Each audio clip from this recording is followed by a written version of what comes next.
Dayo lang imo paghalag sa Dios. Amen. So diri sa kong Biblia, apan.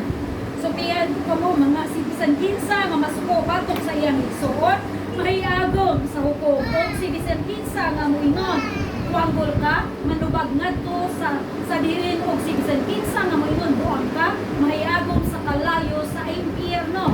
Busa kung ikaw magdala sa imong halad, mo ni siya. Nga imong igsuon diri o dito lang isip ka tao. So meaning imong igsuon sa unod or imong isip ka tao kaya nimong tao. Igsuon na gyapon nimo na nabili ka, masuko ka kung masuko ka, sa ingon mahiagom sa kalayo dito sa impyerno. So giklaro niya. Busa nga kita, di kita ngay masuko sa igsuon. So labi kay oo, dili man obligasyon sa mga igsuon ang problema sa mga igsuon. Patungsa sa may gitudlok ni Jesus sa Mateo dito ra gyapon, sa Mateo 5 gyapon. Wala siya nagingon na iobligar ang mga igsuon. Wala giobligar. Kay isa nato gitagaan ta nga paglawas sa mga gamot. So wala dingon diri nga obligasyon sa matag igsuon anyang igsuon. Patangin gitudlok, diwali gid ni Jesus na malipayon ang mga tao nga maluluyon. Di ba?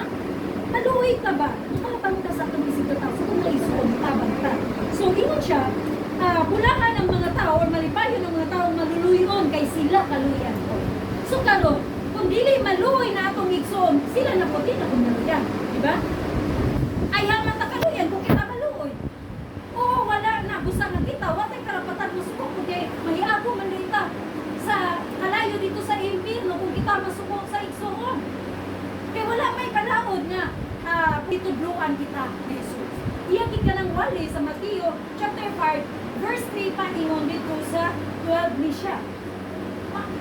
Ako lang gipick up lang ang malipayon ang maluluyon kay